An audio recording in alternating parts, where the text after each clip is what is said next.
शेतकरी बांधवांनो, हा आहे इलेक्ट्रिक बैल. हा चारा खात नाही, पण बैलापेक्षा जास्त काम करतो. म्हणजे आपला सजीव बैल असतो याच्यापेक्षा जास्त काम करतो. याच्याबद्दल अधिक माहिती जाणून घेऊ. नमस्कार सर. नमस्कार. आज आपण आलेलो आहेत कृषी गती प्रायव्हेट लिमिटेड कंपनीच्या इलेक्ट्रिक बैलला बघण्यासाठी. कृषी कुंभ नाशिक इथं आपण जमलेलो आहोत. तमाम शेतकरी बांधव इथं आहेत.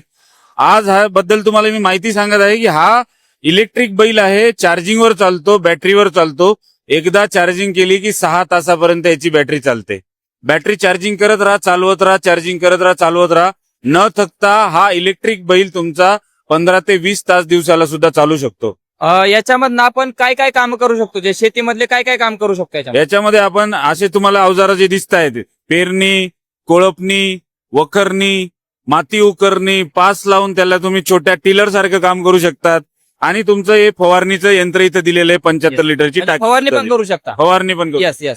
आणि हा एका चार्ज मध्ये किती एकर रान कव्हर करतो? एकदा चार्जिंग केली की हा 6 तास चालतोय. यस. तुमच्या पिकाच्या हिशोबाने, तुम्ही टमाट्यात आहात की धान्य पिकात आहात, ऊसात आहात, त्या हिशोबाने तुम्ही एकरेज त्याचं ठरवू शकता. याला स्पीड लिमिट दिली, ताशी 25-30 किलोमीटरच्या स्पीडने हा चालू शकतो.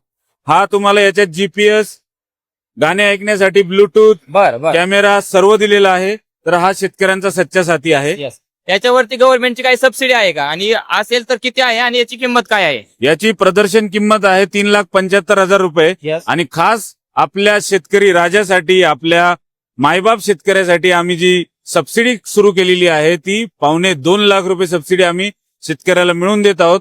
म्हणजे 2 लाख रुपये किमतीमध्ये, एका बैलजोडीच्या किमतीमध्ये हा 4 बैलांचं काम करणारा मशीन, या सगळ्या अवजारांसकट आम्ही तुम्हाला घरपोच देत आहोत. यस.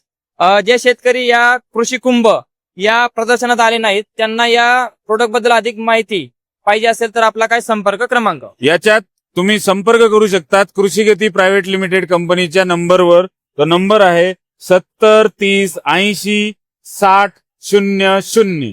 70 30 80 60 6000. हा आमचा संपर्क क्रमांक आहे.